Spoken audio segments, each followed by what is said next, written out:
Record. Hey, good afternoon, everybody. We're so happy to have you here today. My name is Kim Schubring. I'm the Resource Development Manager at St. Joseph Academy in Milwaukee.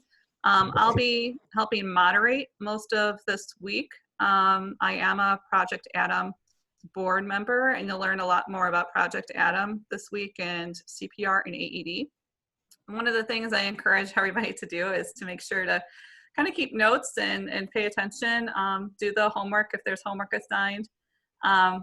We plan on doing a bingo game on Friday with the things that you've learned this week. So hopefully you had a chance to go through and click on the Adam story link. I don't know if you guys got a chance to do that or not. Okay, we got that. Otherwise, I'll cover it a little bit. And then also the young man, the press conference from the young man who is a student athlete who was saved from CPR, high quality CPR and fast access to an AED. That is also one of the videos you'll want to just make sure to check out so you understand the importance of the AED in the process. Today's presentation has been pre-recorded by Jody Wenzel from the Project Adam team. She is brand new to the team.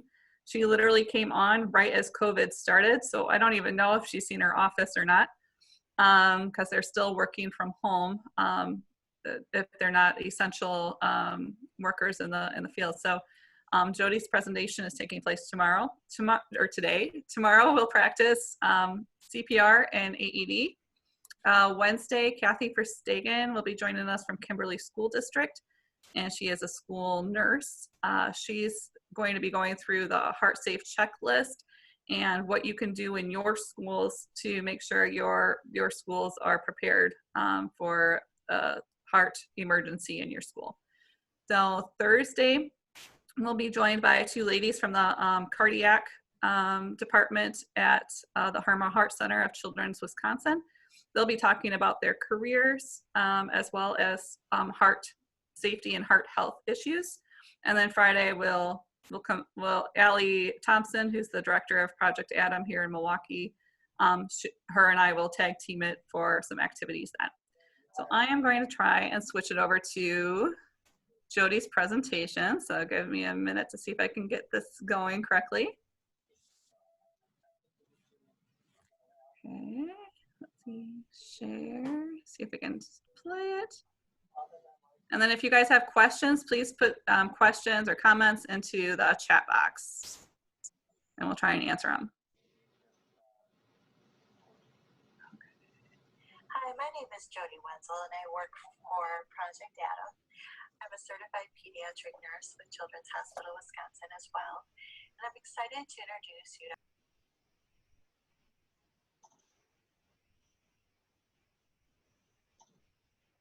So I just want to run through my list of to-dos or questions that I've got to reach out to Ellen about.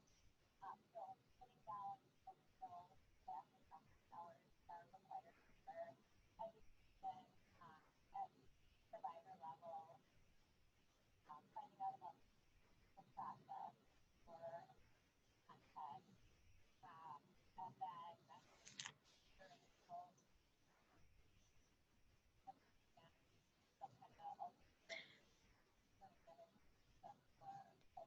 Kim, we're not able to hear the sound at all. with Adam Level back in 1999. Can you hear it now? Yep. Adam was a high school student who was playing basketball on a court at a school in Grafton, Wisconsin. He was 17 years old and he was a very healthy athlete. He suddenly collapsed to the ground. CPR was initiated and 911 was called. Unfortunately, there was no AED available within the school. EMS did arrive and took him to the hospital, but Adam did pass away. It's important to understand where a program begins so that you can understand the passion behind the movement. So I connected you with the link that's on your agenda for today for Adam's story. It's a YouTube story and it'll make you familiar with how this all came to be. What I can tell you is that Project Adam was born out of the passion of Joe and Patty Lemmel to turn tragedy into something good for someone else. Joe and Patty were Adam's parents. When Adam passed away, they went to Children's Hospital, Wisconsin, and together they came up with Project Adam. ADAM is an acronym for Automated Defibrillators in Adam's Memory. You might remember in the story that there was not a defibrillator available at Adam's school. They had to wait for EMS to arrive. So the initial movement for Project Adam was to get defibrillators into schools. We will talk about why that is so important and why speed in using a defibrillator is vital in the instance of a sudden cardiac arrest. So we're going to kind of cover a bunch of different topics today, and we're going to lay the groundwork for you. Later in the week, we're going to I'll introduce you to some of my friends. Kim is going to talk to you tomorrow about CPR and hands-only CPR and how you can practice at home. There's a school nurse named Kathy who's going to talk to you on a different day about her role in Heart Safe School designation and how to get over one of the biggest hurdles in that designation is the fear of running a drill in a school. Once you listen to these two experts speak, you're going to be so amazed and you're going to be ready to jump in and advocate for your school to become heart safe as well. So my job today is to introduce you to Project Adam, talk to you a little bit about why this program exists, talk to you about what this program means to schools in the state of Wisconsin and also across the nation, because Project Adam is now a nationwide program. And then we're going to talk about what you can do to help the school to become heart safe. So Project Adam has a mission and a vision, and it's very encompassing and it's pretty awesome. Project Adam saves lives by empowering schools and communities to be prepared for sudden cardiac arrest. Project Adam's vision is to eradicate, which means to get rid of sudden cardiac death through school and community prevention. And we're going to talk about why Project Adam focused on schools a little bit later. For now, we're going to go down to the basics. So we've introduced you to Adam. We've talked a little bit about how this program has come to be. And now we're going to talk about sudden cardiac arrest, because I think that there's some confusion that exists out there. A heart attack is a much more common phrase that people use when they talk about anything dealing with the heart. You know, you may have heard that grandma or grandpa or the neighbor or somebody has had a heart attack.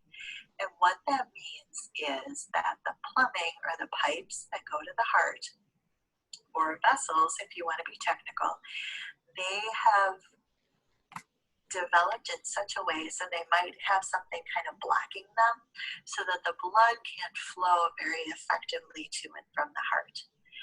With a sudden cardiac arrest, it has nothing to do with those pipes.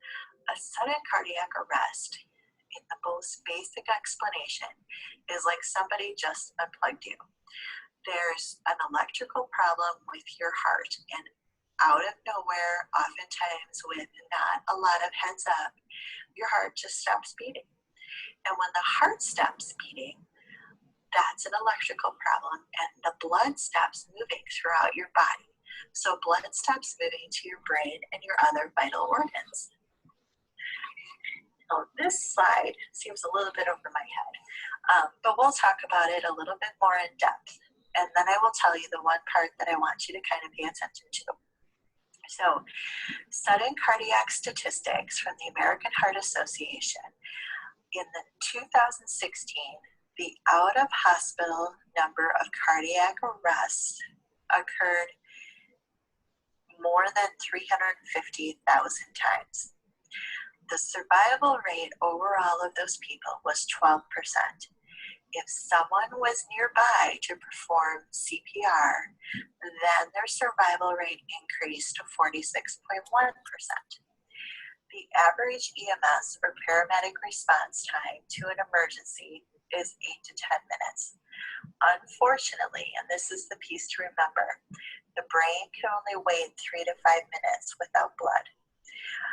every minute that you do not get that heart pumping and that heartbeat started, you delay the chance of survival by 10%.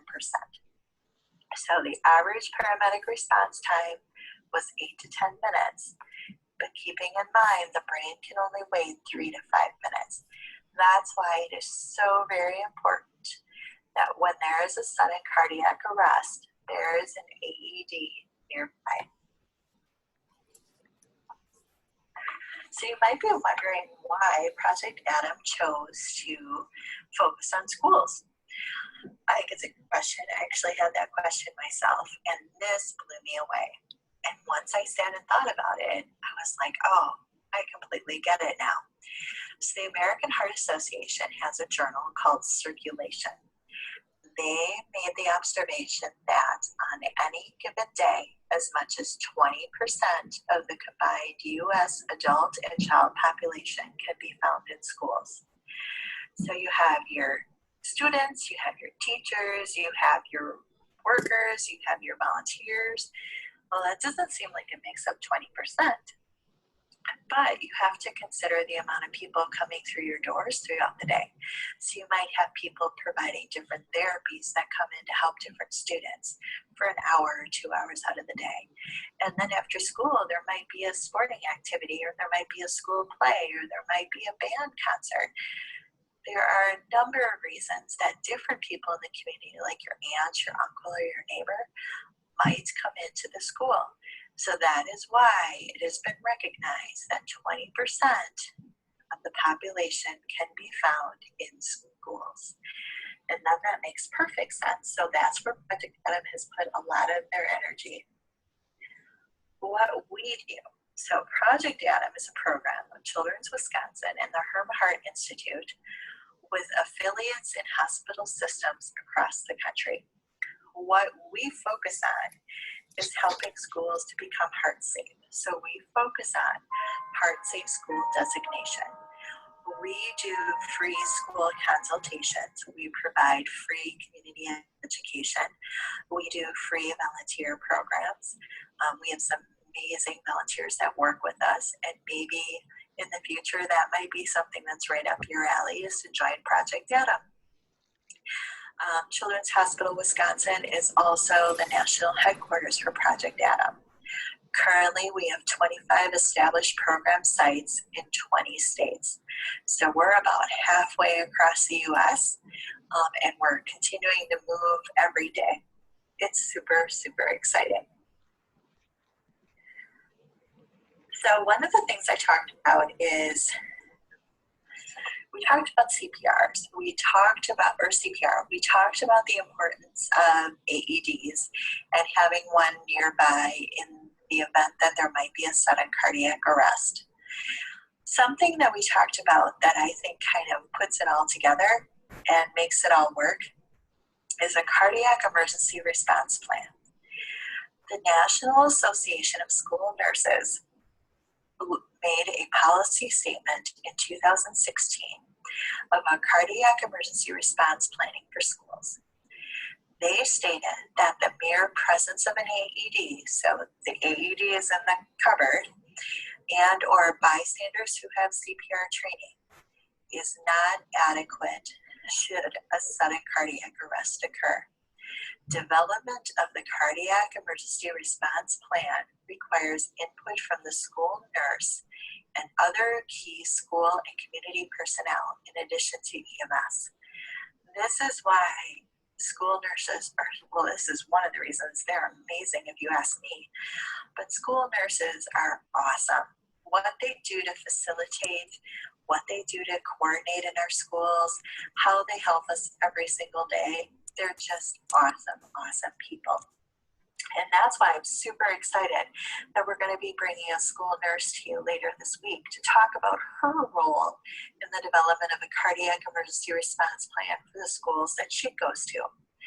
So if I have an AED and I've not practiced how to use it, and there's somebody there who learned how to do CPR, but isn't quite sure if that's really their role, and nobody remembered to call the paramedics, those things independently don't work.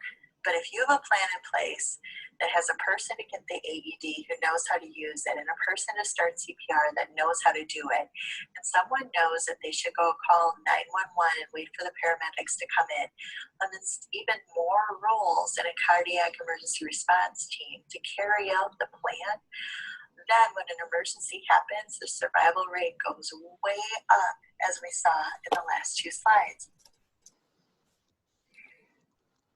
Okay, so outside of the most important benefit to becoming heart safe, which is having a team that responds in a timely and appropriate manner to a sudden cardiac arrest and could potentially save someone's life, that's awesome.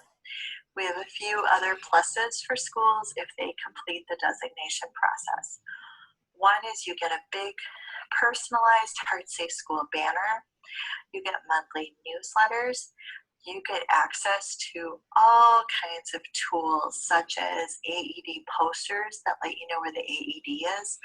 Maybe you need some directional stickers so that if somebody from the rec department is hosting a game in your gym, they know exactly how to get to the AED in an emergency. One of the other pluses to becoming heart safe is that we will list you on the Project Adam website, and you will become part of the really cool map that shows that you are a heart safe school. And I will show that to you in the future. The very first step to become heart safe is to go to projectadam.com to open the Heart Safe Schools tab and go to your Heart Safe School Toolkit. That toolkit contains all of the information that your school needs to become heart safe. It has got drill checklists, it has got your designation papers, it has got your assessment papers, it has got videos, it has all kinds of wonderful, wonderful things that makes this process so much simpler. What we do when it comes to Heart Safe School designation is we encourage you. So on the agenda for today, there was a link for a Heart Safe School checklist. If you print off a copy of that checklist and you take that to your principal and you talk to your principal that you think it's really important that your school become heart safe, he will look at that checklist, and that gives him the opportunity to see how ready your school is for an emergency. And when he gets to the end of the checklist, he can look at that and say, okay, there are some gaps here. How do I fill them in? What do we do now? And that's where Project Adam comes in. We offer all of these free services to come help fill in the gaps so that we can get your school to be designated as heart safe. The most common areas of need that we see when it comes to heart safe school designation is the creation of a cardiac emergency response team, a cardiac emergency response written plan. Perhaps you have a team before, but nobody's ever written down what the plan is so that it can be followed in the event of an emergency when people's adrenaline is running high and everybody is doing their best. Somebody can be there with the plan, making sure that everybody is doing their job. So that plan creation we can help with. The third thing that's often a hurdle for our schools is running a drill. And running a drill sounds intimidating until you see what a drill is. And you see the importance of running a drill. So Kathy, the school nurse, is going to come on later this week, is going to show you a drill video. It's a great video. It's going to be super helpful to you so that when you go back to school, you can say, you know, I saw the video. You should really see the video, because if you see the video, we can totally do this. And that encouragement and that advocacy by you is super helpful for schools. So we can also come out to schools and help do drills as well. We just try to fill in the gaps wherever we can. I talked to you about the map earlier, about the Heart Safe School map for the state of Wisconsin. We are slowly moving across that state. Look at all that yellow in there. Currently, we have almost half of the counties in the state of Wisconsin to have heart safe schools in them. We have 359 heart-safe schools that have finished the designation process. There are about 3,000 schools statewide, and we are passionate to keep going until we get there. We have over 100 school districts that are currently working on designation. So in those districts, they're working to get all of the schools in their district heart safe. It's super exciting, and every day there's somebody new added to this map. Great, great, great. The next time we meet, which might be next summer, we might sit down and talk about Project Adam again, and over half of the state of Wisconsin might be covered in yellow, and that would be super awesome. So, sudden cardiac arrest. We went back and we looked at this, and we were like, you know, if we have a sudden cardiac arrest and we have cardiac emergency response plans in place with cardiac emergency response teams, with AEDs and CPR training, how much does the survival rate improve? So we went back and we looked, and 71% of those who had a sudden cardiac arrest survived hospital discharge. So if you compare that to the overall United States survival rate of 12%, just by putting that plan that's practiced in place, the survival rate goes up to 71%. That is just awesome. Some of the other findings were that the most frequent responders who were on the teams were administrative staff, trainers and coaches, visitors, school nurses, teachers. Our survival rates improved by using a school AED versus waiting for EMS to bring an AED. So if you wait, the survival rate is only 50%. But if you use your school's AED, the survival rate goes up to 80%. If you have a school with an emergency action plan, such as our cardiac emergency response plan, in place versus a school without a plan, the school without a plan survival rate is only 44%, but it goes up to 79% if there's a plan in place, which is super encouraging and very exciting, and shows that this program works. It works and it saves people. It's very good. We started Project Adam. Earlier we talked about how it was started in 1999 at a school in Germantown or Grafton, where Adam Lemmel had a sudden cardiac arrest and ended up passing away. And there was no AED in his school at that time. There were no AEDs really in many schools at all at that time. It was a fairly new thing. Fast forward to 2016 at a school in West Allis, Wisconsin, where 17-year-old athlete Michael Saxby collapsed while playing basketball. So same kind of scenario, basketball game, 17 years old, male athlete. CPR was started on him by a nearby trainer and 911 was called.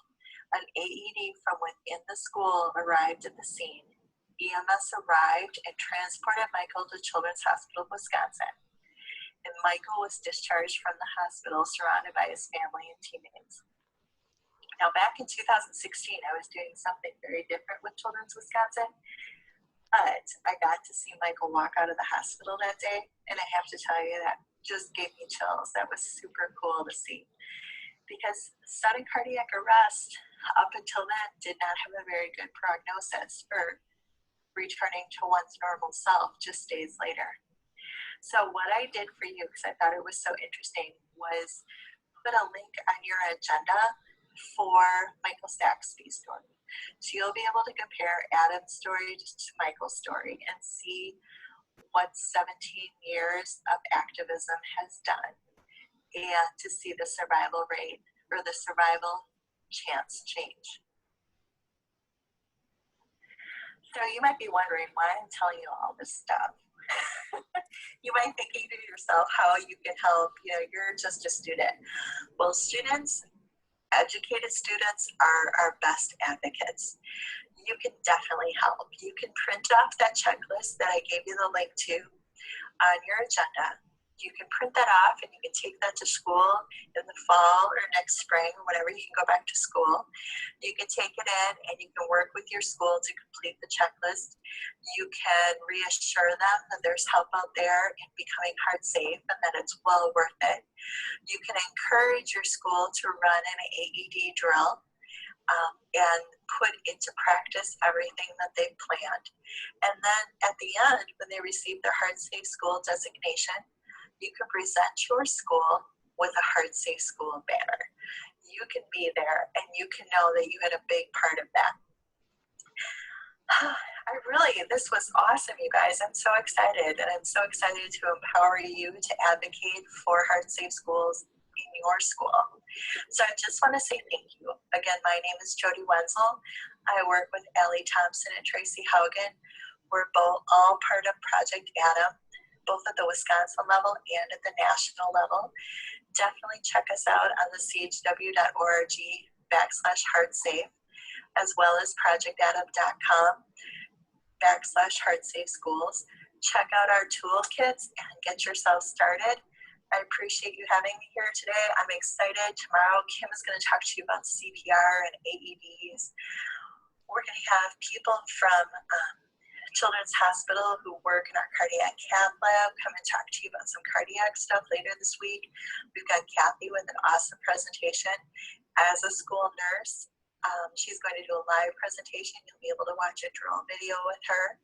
And then we'll wrap it up with you on Friday. Allie Thompson, the administrator for Project Adam for the nationwide program. She will be here to come and chat with you some more about being involved in the community. So thank you very much again, and I look forward to hearing your comments, and I'm excited to see what you guys advocate for when you go back to school. Take care.